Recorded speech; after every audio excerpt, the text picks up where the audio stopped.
E allora eccoci qua, una buona serata e ben ritrovati a tutti i nostri telespettatori, benvenuti a questa puntata di TV7 Match. Buonasera Ermanno. Buonasera Tullio, siamo sul canale 12, la nostra emittente è appunto TV7 Triveneta e questa sera parliamo delle carceri.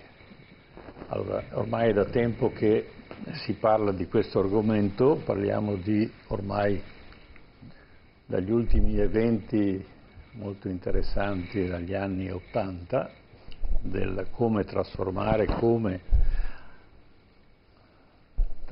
questo sistema carcerario, perché chiaramente i tempi cambiano e quindi le esigenze della società cambiano anche queste, ma avremo modo di discutere quale cambiamento e con quale prospettiva e se il cambiamento è efficace, nel senso che crea maggiore giustizia e diciamo dà alla giustizia una maggiore efficienza.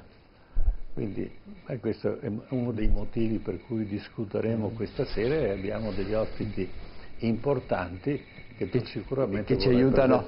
Certo, li presentiamo subito. Buonasera innanzitutto a Giovanni Bona. Buonasera. Lei è il segretario del SAPPE del Veneto e del Trentino Alto Adige. Esatto. Anche. Voi siete gli agenti di polizia penitenziaria, dunque coloro che lavorano all'interno del carcere. Grazie per essere qua con noi. Buonasera Salvatore Fratallone. Buonasera Fratallone. Buonasera a voi, all'editore e ai telespettatori. Ecco, Salvatore Fratallone, un avvocato penalista e quindi anche con lei cercheremo di capire poi quali sono le strade percorribili e se funzionano quelle che ci sono. Buonasera al professor Giuseppe Mosconi. Buonasera professore. Lei è presidente dell'Associazione Antigone del Veneto, sì, ed è anche docente di sociologia del diritto all'Università di Padova. Sì. Grazie anche a lei per essere qua. Grazie a voi per l'invito. Allora, noi come sempre abbiamo la nostra pagina dedicata alle ricorrenze storiche. Nella sigla di Memorandum sentiamo di che cosa parliamo.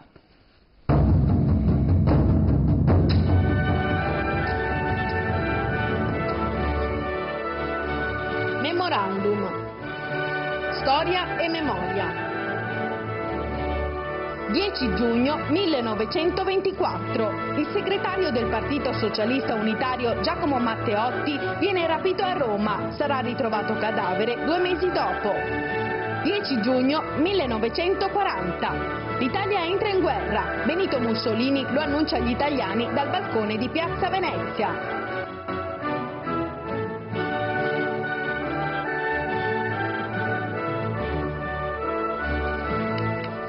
Ecco qua, allora due ricorrenze che sono divise da 16 anni, da 16 anni di storia, ma che sono l'apertura e la chiusura di un capitolo importante e che ha segnato la storia italiana. Introduciamo l'argomento con questo breve servizio. Martedì pomeriggio 10 giugno 1924. A Roma il deputato socialista Giacomo Matteotti esce di casa per andare nella biblioteca di Montecitorio per preparare un discorso che avrebbe dovuto tenere in Parlamento il giorno dopo. Mentre percorre il lungotevere Arnaldo da Brescia viene bloccato da 5 persone che lo caricano a forza a bordo di un'auto. Da quel momento di lui non si saprà più nulla. Sarà ritrovato cadavere circa 2 mesi dopo, il 16 agosto, in un bosco non lontano da Roma. Matteotti aveva denunciato i brogli elettorali attuati dalla nascente dittatura fascista nelle elezioni del 6 aprile 1924 e stava per presentare un nuovo discorso alla Camera dei Deputati in cui avrebbe rivelato cosa aveva scoperto sulle tangenti della concessione petrolifera alla Sinclair Oil, coinvolgente anche Arnaldo Mussolini, fratello del Duce. L'omicidio Matteotti fu uno dei momenti più difficili dell'ascesa al potere del fascismo, fino al discorso di Mussolini nel 3 gennaio del 1925, quando il Duce si assunse la la responsabilità di tutto quello che era avvenuto in Italia dal 22 in poi, compresa la responsabilità del delitto Matteotti. Pur assumendo caratteristiche proprie dei regimi dittatoriali, il fascismo si mantenne comunque formalmente subordinato alla monarchia sabauda e fedele allo Statuto del Regno.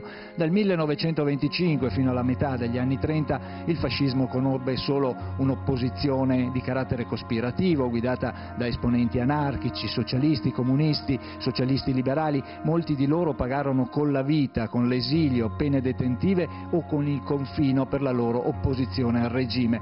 Dopo lo scoppio della Seconda Guerra Mondiale, Mussolini rimase in attesa degli eventi, conscio della grave impreparazione militare italiana, ma alla fine, impressionato dalle rapide vittorie della Germania e dall'imminente crollo della Francia, si convinse di una vittoria rapida dell'asse e annunciò l'entrata dell'Italia in guerra. Era il 10 giugno del 1940, Mussolini l'annuncia con un discorso dal balcone di Palazzo Venezia. La dichiarazione di guerra è già stata consegnata agli ambasciatori.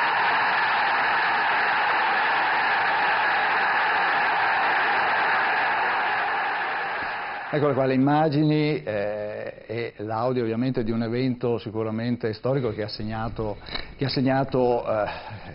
il secolo scorso. Avvocato Fratallone, inizierei da lei per, come dire, affrontare un po' quello che, come dicevo prima, è un periodo, è un percorso un po' lungo, diciamo, che parte dall'omicidio Matteotti, che però è un punto di partenza per l'ascesa del fascismo alla fine. La persona di Giacomo Matteotti ha molte caratteristiche nelle quali in parte mi ci ritrovo. Una di queste è che lui era nato a Frattapolesine, io ho la mia mamma di origini polesane, Adria, e viceversa venne condannato, internato poi in Sicilia. Io ho il papà di Palermo e il mio nome e cognome testimoniano le origini. Era laureato in giurisprudenza ed era una persona che era un po' il grido parlante, la voce critica di un regime che era ancora agli albori in quel periodo, perché si usciva tra il cosiddetto biennio rosso, dove c'erano state prevaricazioni e soprattutto violenze molto forti da parte dei gruppi di comunisti e socialisti, tanto che si arrivò all'espulsione di Matteotti dal Partito Socialista Italiano e poi alla creazione del Partito Socialista Unitario, a un momento in cui viceversa lui preannuncia che ha delle dichiarazioni da fare e il giorno stesso scompare e non si trova più la borsa dove forse, perché gli interrogativi restano dopo molti anni e questo è molto inquietante, aveva delle prove o comunque delle tracce di asserite tangenti su questa compagnia petrolifera che avrebbe dovuto sfruttare il petrolio che c'era nel Mediterraneo, nel dominio quindi italiano, dove sarebbe stato implicato il fratello del Duce. È tipicamente italiana la scomparsa della borsa, mi pare. Tipicamente italiana perché ne sono scomparse di borse e di agende rosse, così come sono stati trovati, o meglio cercati anche nel lago di Vico, altre persone, ricordo Moro, e questo fu cercato e trovato nel bosco vicino al lago di Vico, quindi a Ariano Romano se non sbaglio. Prevalse la tesi della premeditazione a livello di processo, lo racconto da avvocato perché questo fatto non dico che era curioso, ma le tesi erano due fondamentalmente, cioè fu ucciso perché sapeva qualcosa e gli fu messo un bel tappo in bocca, anzi sotto poche spanne di terra perché non fu usata la pala ma si usò il crick dell'auto per scavare una buca nel quale seppellirlo e renderlo introvabile da parte di quei 4 gaglioffi che lo rapirono e lo uccisero, oppure fu colpito per ferirlo perché lui si ribellava, nonostante avesse una statura molto contenuta, aveva una taglia che oggi sarebbe la XS se avessimo coi tempi moderni. Quindi una persona certo non corpulenta come i 4 aggressori che la fecero sporca. Certo. Ecco. E quindi magari morì in conseguenza delle ferite al torace e all'ascella e quindi fu un fatto preterintenzionale come fu deciso poi dal tribunale. L'avvocato dell'epoca sostenne che questo fu il movente e la sentenza aderì a questa tesi, oppure sapeva troppe cose. È curioso che ci fossero state alcune persone della massoneria, pare, implicate in stretto collegamento, non con l'omicidio come mandanti, ma in contatto con il gruppo di aggressori.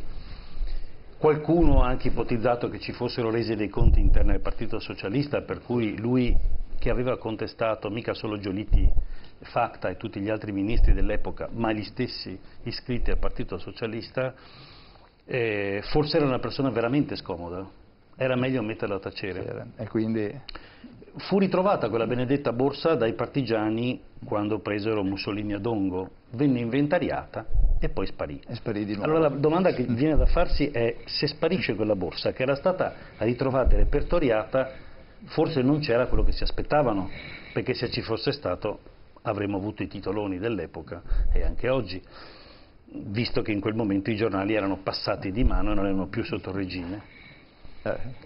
Però i dubbi sono veramente molti. Ma Sì. forse le borse sono più efficienti ed efficaci tenerle nascoste, perché sono sempre un'arma che si può usare, Sì, non da parte sua. piuttosto che far emergere il contenuto e quindi si perde il potere. Sicuramente. Diciamo che la sordina venne messa su molte questioni, non solo quella della borsa.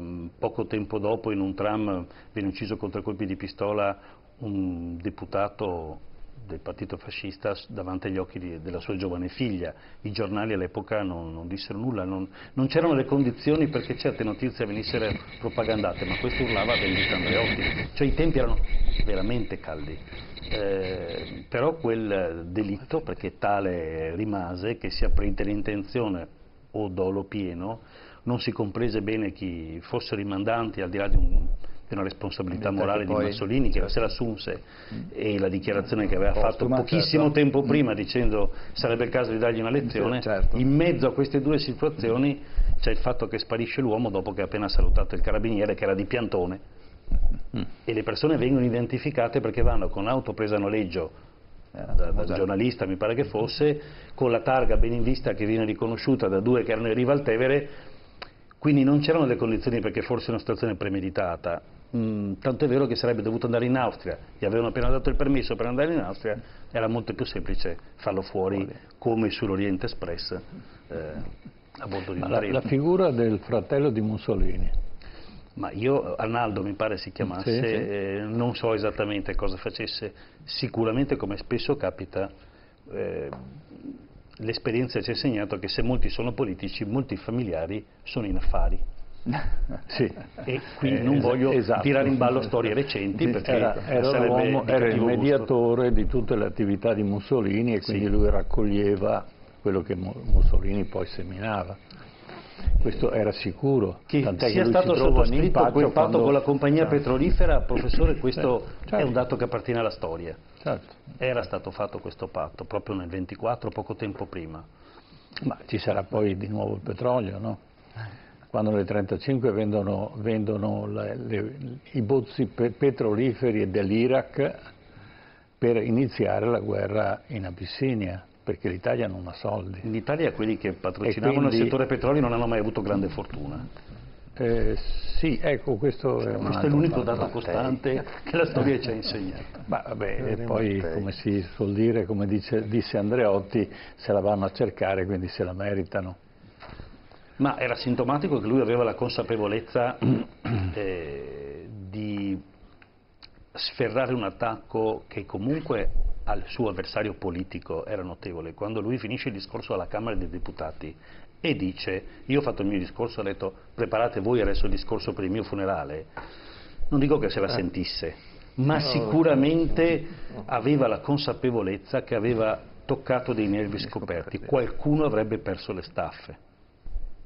Ma era anche solo per dargli una punizione. Però io, rivedendomi la storia, ho visto che lui poco tempo prima, mi pare a Castel Guglielmo, quindi sempre in Polesine, era stato oggetto di un altro sequestro e gli avevano dato l'olio di ricino. Gli avevano già dato una lezione passata. Quindi lui probabilmente voleva con tutta la forza evitare che questa situazione si ripetesse. Certo non aveva preso in considerazione che questi estraessero un coltello e lo facessero secco. Forse nemmeno i mandanti. forse nemmeno i mandanti. Ma diciamo ripeto, che a quell'epoca storia... era in uso la soppressione dell'avversario. Certo. E Mussolini poi alla fine è costretto a dire sono io il responsabile. Ma anche De Felice, Croce, Giolitti e Einaudi scrissero apertamente che Mussolini non c'entrava e non sapeva niente, ed erano persone sicuramente che se avessero avuto qualcosa in contrario l'avrebbero fatto. Probabilmente il rapimento, diciamo questo, e la lezione erano stati progettati in altri ambienti, forse anche vicini al Duce, ma la posta in gioco era altra. Certo. La posta in gioco era altra. Sentiamo anche il professor Mosconi cosa... A me viene da sviluppare un registro di analisi forse un po' più generico e meno circostanziato rispetto a dei particolari, ma ci sono delle coincidenze, delle concomitanze che mi portano a interpretare nella sostanza il valore politico di questo delitto, cioè siamo in una fase storica di un fascismo emergente e ascendente e che usa la violenza come strumento di autoaffermazione, di intimidazione. Siamo di fronte al leader politico di un partito che presto verrà messo fuori legge, siamo di fronte a una persona coraggiosa, informata e che aveva già dato segno della sua capacità critica nel contrapporsi a quanto stava accadendo. L'Italia è frequentemente percorsa da eventi che hanno a che fare con l'uso della violenza e con l'assassinio, ci sono molti altri episodi, cito per tutti in Don Minzoni, insomma nel Ferrarese. Ecco, e quindi la logica che ci siano o non ci siano degli elementi specifici che portino a dire che l'omicidio è stato progettato, pianificato e quindi praticato deliberatamente, o che ci siano delle circostanze che gettino un qualche dubbio in ordine a questa interpretazione. La coincidenza storica rispetto al processo in corso e alla persona che viene colpita è tale per cui non si può porre dubbi, diciamo così, rispetto alla sua pertinenza, alla pertinenza di questo evento rispetto al percorso, al processo in corso sulla scena nazionale. Il fatto che poi Mussolini lo rivendichi sta a dire che gli elementi per sostenere il contrario erano assai deboli e quindi è in qualche modo costretto a riconoscerlo, ma riconoscerlo in un contesto in cui si sente talmente forte e quindi diciamo l'idea di essere ormai attestato nell'iter che lo porta alla piena conquista del potere, gli consente diciamo di riconoscere queste cose e nello stesso tempo questo si proietta all'indietro nella scelta di sopprimere, comunque di neutralizzare una persona di questo genere che, data la sua rilevanza e la sua preminenza politica, evidentemente avrebbe fatto emergere la vocazione definitivamente autoritaria del regime. E quindi io, accostando queste variabili che portano sul piano dell'interpretazione storica al riconoscimento di un valore dell'evento in sé, al di là dei particolari che è legittimo ovviamente approfondire, ecco, però non trascurerei il senso di questa cosa, che poi è stata la prima manifestazione di un processo che è diventato poi sempre più grave, cioè, certo. Efficacemente avete messo in relazione il delitto Matteotti, lo scoppio della guerra, di mezzo che cosa c'è? C'è un'Italia che diventa una caserma, c'è la persecuzione sistematica degli oppositori, la neutralizzazione dell'opposizione e quindi non è che su questo ci sia molto da discettare sul piano del dubbio, diciamo così, ci certo. Sono da approfondire i particolari e gli elementi in gioco. Certo. Giovanni Vona, allora, prima abbiamo detto, no? Cioè, si vedono anche delle analogie con i tempi di oggi, no? Dalle tangenti alle borse che scompaiono. Che spariscono, sì, beh, è chiaro che comunque la storia un po' si ripete poi in determinate situazioni. Dalla storia dovremmo, come dire, imparare, no, i messaggi più importanti per non ricommettere gli stessi errori. Evidentemente quando ci sono interessi in gioco che vanno al di là di quelle che sono poi quello che possono determinare cultura e usanze di un paese, insomma si ripetono volutamente determinati errori. Certo, quegli eventi, prima guerra mondiale e seconda guerra mondiale, stiamo parlando di cose ovviamente che difficile che si possono ripetere con quella cruenza, con quella violenza, con il ricorso alle armi. Oggi per fortuna queste guerre non si combattono più, anche se basta guardarsi un po' indietro negli anni, fino a pochi decenni fa, insomma, nei Balcani avevamo il conflitto bellico dietro la porta. Per cui oggi ci sono altri tipi di guerre che si combattono, quelle economiche che schiacciano poi determinati paesi verso la povertà, con gli stessi effetti di una guerra bellica, con l'uso delle armi. Quindi ecco, dalla storia dovremmo un attimino capire gli errori che si sono fatti, trarne insegnamenti per non commetterli più. Per cui insomma, ecco, 70 anni forse, come dire, dall'ultimo conflitto bellico dovrebbe essere una garanzia, speriamo. Insomma. 95 anni dall'omicidio sì, Matteotti. Noi abbiamo voluto unire le due date perché ritengo che il delitto Matteotti apre, quindi dà una certezza a Mussolini che è praticamente invulnerabile. Esatto. E ci porta, questa sua invulnerabilità e questo suo modo di proporsi alle persone, l'abbiamo visto da Palazzo Venezia, tutti i discorsi che fa, è quasi intoccabile. È un Superman, dovremmo dirlo con parole moderne, ma lui non se ne rende conto effettivamente qual è la sua effettiva forza. E proprio la sua, finché giocava in uno scacchiere italiano o nello scacchiere, diciamo, delle coloniale, riesce in qualche maniera a mantenere un certo tipo di coerenza politica, anche se questa non si può considerare tale, ma quantomeno quello che diceva riusciva a farlo. Quando perde completamente il senso della realtà è quando dichiara guerra. E la dichiarazione di guerra è un disastro. Così come era surreale ammazzare un deputato, ancora più surreale era il fatto di entrare in guerra. Ma entrava in guerra consapevole, e se non fosse stato consapevole sarebbe stato ancora peggio, anche perché non aveva alternativa. Che l'Italia non aveva carri armati.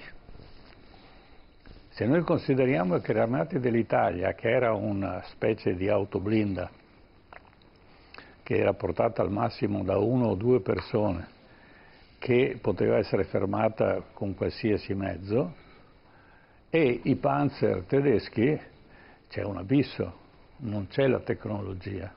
Abbiamo un rapporto di fuoco tra i tedeschi e gli italiani di 1 a 5, cioè quando un italiano riusciva a sparare un colpo, i tedeschi ne avevano già sparati 5. D'altro canto poi abbiamo visto che la guerra in Jugoslavia e la guerra in Grecia, se non c'erano i tedeschi ad aiutarci, l'avremmo persa, e parliamo con i greci, con gli albanesi, non è che stiamo parlando con gli Stati Uniti. Ma la cosa che poco si conosce è che a dichiarare la guerra agli Stati Uniti, quindi 3 giorni dopo l'attacco di Pearl Harbor, non fu l'America che entrò in guerra, ma fu Hitler e Mussolini che dichiararono guerra agli Stati Uniti. Allora, non so se riusciamo a capire la dimensione mentale di queste persone. E gli Stati Uniti sono entrati in guerra a dicembre del 41, quindi siamo nel 42, e nel 45 l'avevano vinta. cioè ci ha messo 3 anni, avendo poi degli alleati che sicuramente non erano all'altezza degli Stati Uniti, perché l'Inghilterra era quello che era, l'Olanda era quello che era, e la Francia chiaramente non era alleata, anche se poi De Gaulle ce la mise tutta per riuscire a far pensare alla gente che dalla parte degli alleati c'era anche la Francia, ma la Francia aveva fatto un governo che si chiamava governo Pétain e si era alleata chiaramente con la Germania. Quindi è una guerra surreale, assurda.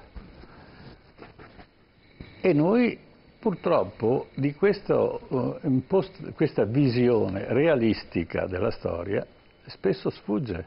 Diventa una questione competitiva, sì per il fascismo, no per il fascismo, per il comunismo, eccetera.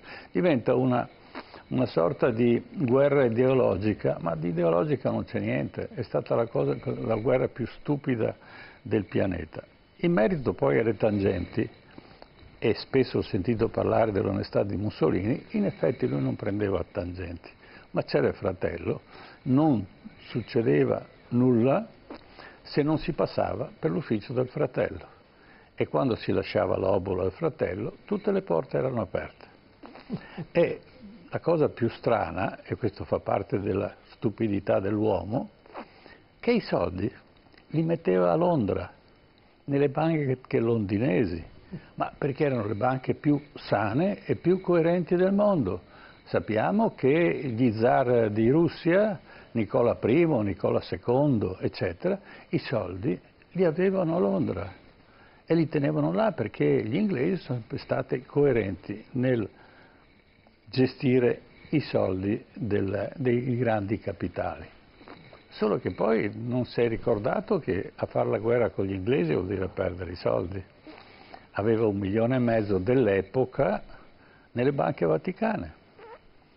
Quindi l'uomo non faceva nulla se non gli tornava conto.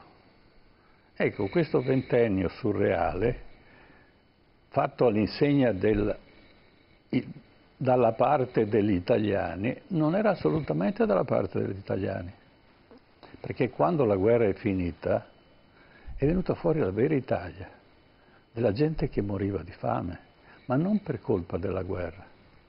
I sassi di Matera, che oggi vengono esaltati, bisogna pensare come la gente riusciva a vivere nelle caverne vivendo nella stalla degli animali, perché così si potevano scaldare.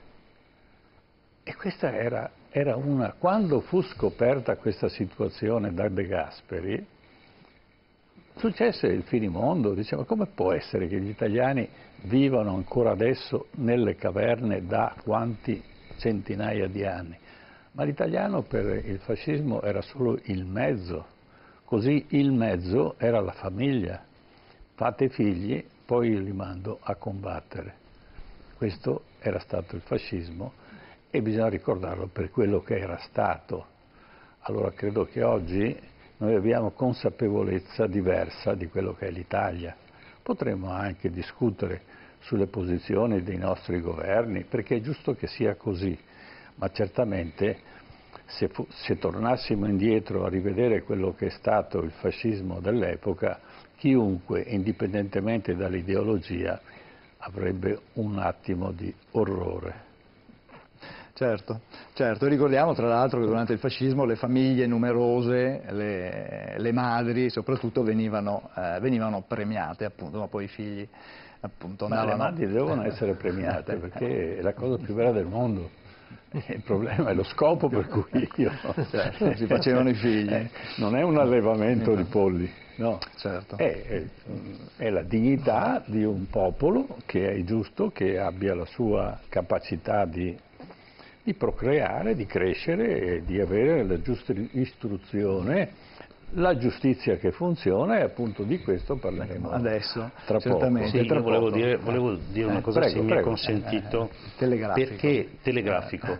Ciò che non è emerso, o meglio è emersa, è stato detto, la stupidità dell'uomo, la difficoltà surreale di prendere decisioni fuori dello scacchiere nazionale o imperiale di quel momento, e la difficoltà a misurarsi con dei colossi che tali erano o si sarebbero rivelati nel tempo. Però quello che la storia ci ha insegnato, nonostante i veti di coloro che hanno scritto i libri, è stato che Mussolini non voleva entrare in guerra.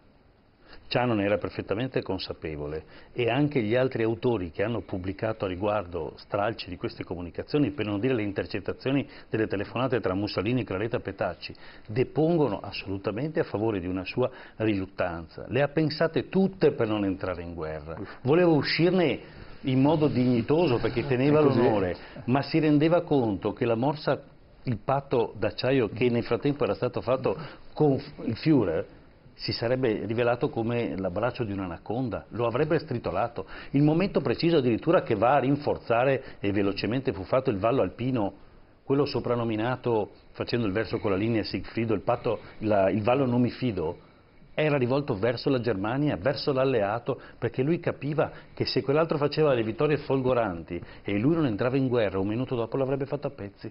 Quindi era una titubanza dovuta anche al fatto che c'erano delle decisioni da prendere che erano veramente difficili, e lui aveva meditato più volte, e c'è traccia storica di questo, se andare con la componente francese e della Gran Bretagna, cercando di valutare quali sarebbero stati gli effetti. Era una scelta che non sapeva come uscirne, era un vicolo cieco.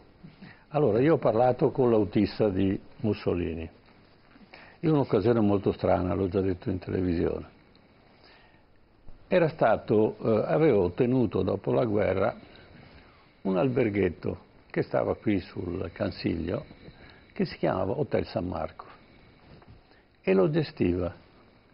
Lo gestiva perché lì c'era una delle foibe italiane, non slave, l'ultima foiba, dove erano stati infoibati decine di italiani, dagli italiani stessi però, attenzione, e si chiama il bus della Luna.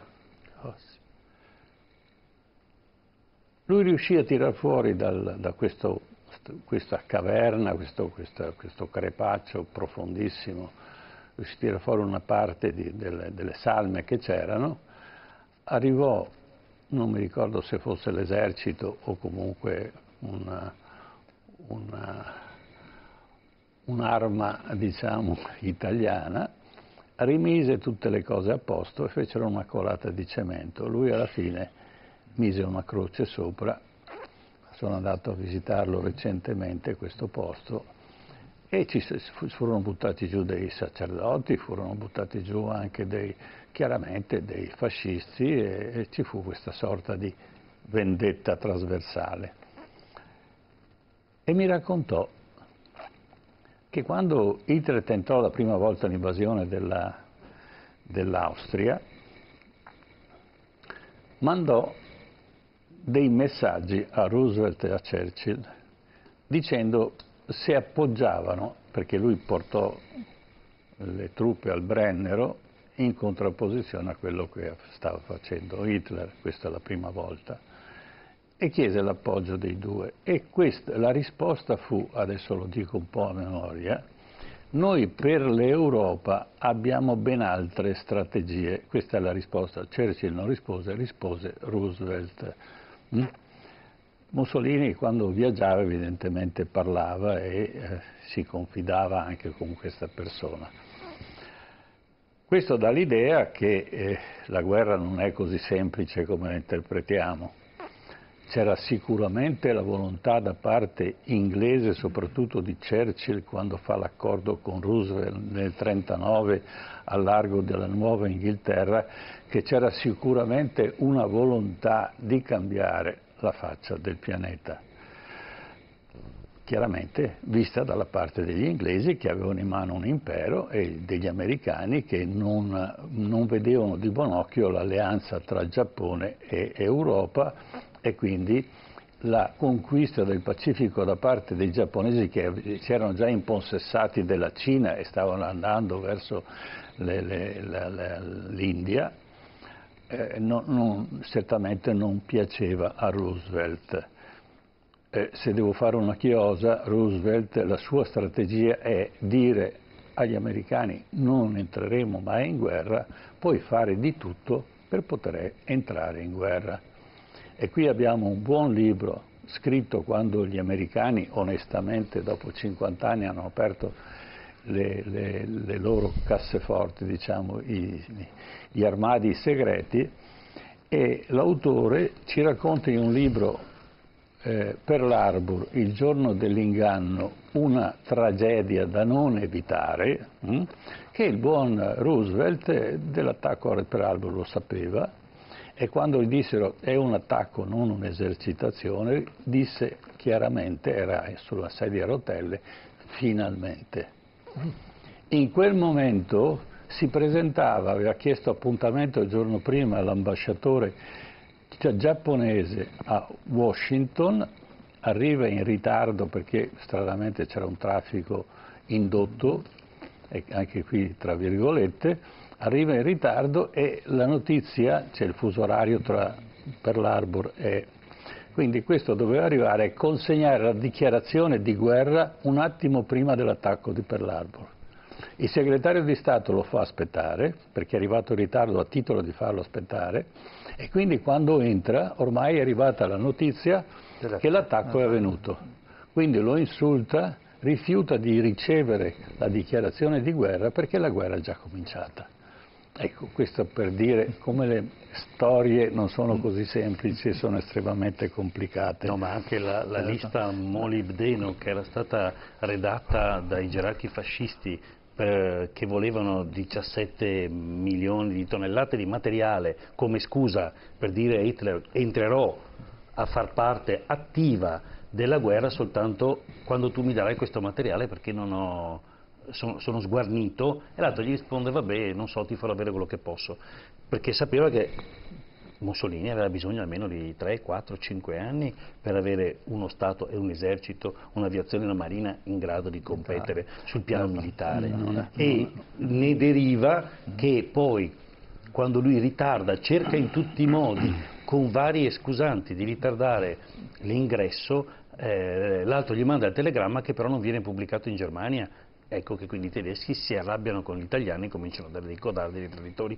Queste sono cose che vanno raccontate, perché altrimenti in mezzo a tante colpe ci perdiamo anche i problemi di un uomo, ma io dico anche di un gruppo di uomini che avevano delle oggettive difficoltà a decidere da che parte schierarsi in un momento che era obiettivamente gravissimo e poi lo diventò per l'umanità, perché le conseguenze sono ai nostri occhi. Ma mi scusi, non è che gli è caduto una tegola sulla testa? No, ha però fatto di l'attacco tutto di perché Danzica questa lo doveva tegola concludere arrivasse con una guerra lampo e gli aveva detto guarda faccio tutto con una guerra locale, faccio tutto con una guerra locale, tanto non si espanderà tutto il continente europeo. Ma mi scusi, scusa, allora le prove Mussolini le aveva già fatte e la capacità bellica che aveva la conosceva perfettamente. Certo, gliel'hanno perché anche hanno fatto le guerre in Abissinia, la guerra in Libia, ma anche quella in Spagna.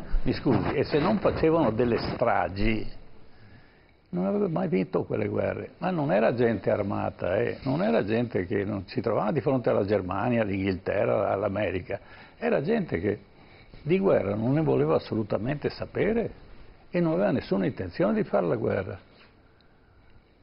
Si lega la strage di Addis Abeba, cosa vuol dire? Anche che in 3 giorni abbiamo fatto fuori 14.000 persone sgozzate a mano.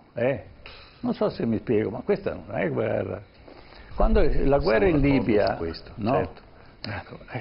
è una cosa, è una panoramica di quello che l'Italia non è in grado di fare.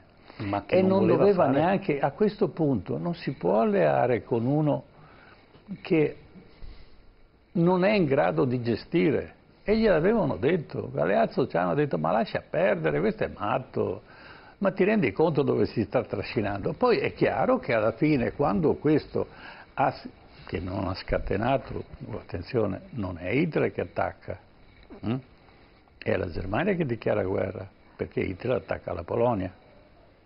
Ma la cosa strana però, e questa è un'altra visione strana della storia, che contemporaneamente ad attaccare la Polonia è anche la Russia, no? Dall'altra parte, contemporaneamente. ma gli europei dichiarano guerra alla Germania e non alla Russia. Ma perché? Perché la Russia era appoggiata da Roosevelt e la strategia generale era quella di mettere una nazione comunista contro una nazione nazifascista che si sbranassero tra di loro, questo era l'ideale. Dopodiché, e difatti, quando lo sbarco in Normandia avviene all'ultimo momento, perché se non sbarcano in Normandia gli alleati avranno l'Europa completamente invasa dall'Unione Sovietica. È vero, ma l'obiettivo di Mussolini, dopo chiudiamo perché non volevo... Sì, certamente, era quello di all'inizio lui dichiara la non belligeranza, non fa la dichiarazione di guerra dalla sera per la mattina, lui vuole restare fuori dall'accordo del patto d'acciaio. Non possiamo dimenticarci questa cosa, che non è neutralità, la non belligeranza. La storia ci insegna che lui non voleva entrare in guerra, ce l'hanno tirato dentro, non aveva alternative. Lei professore cosa ne dice? Dice a me? Sì. Francamente mi convince poco questa interpretazione, considerata la convinzione poi e il carattere assolutizzante e irreversibile delle decisioni prese, delle retoriche, delle tecniche di controllo, delle modalità, diciamo, di fomentare azioni belliche, cioè tutto ciò mi sembra abbastanza poco compatibile con questa interpretazione, però non sono uno storico, quindi dico la mia opinione così da un osservatore, da un punto di osservazione abbastanza esterno. Ecco. C'è bisogno di più spazio, altrimenti non riusciamo a parlare delle carceri. Sono un po' preoccupato perché ci resta mezz'ora, mi sembra. Per adesso vediamo dopo di recuperare qualcosa intanto. Prego. Niente, adesso parleremo appunto dell'annoso problema delle carceri in Italia, del sovraffollamento ma anche delle recidive, parleremo anche del lavoro all'interno delle carceri chiaramente e se un altro carcere è possibile. Ne parliamo tra poco dopo la pubblicità.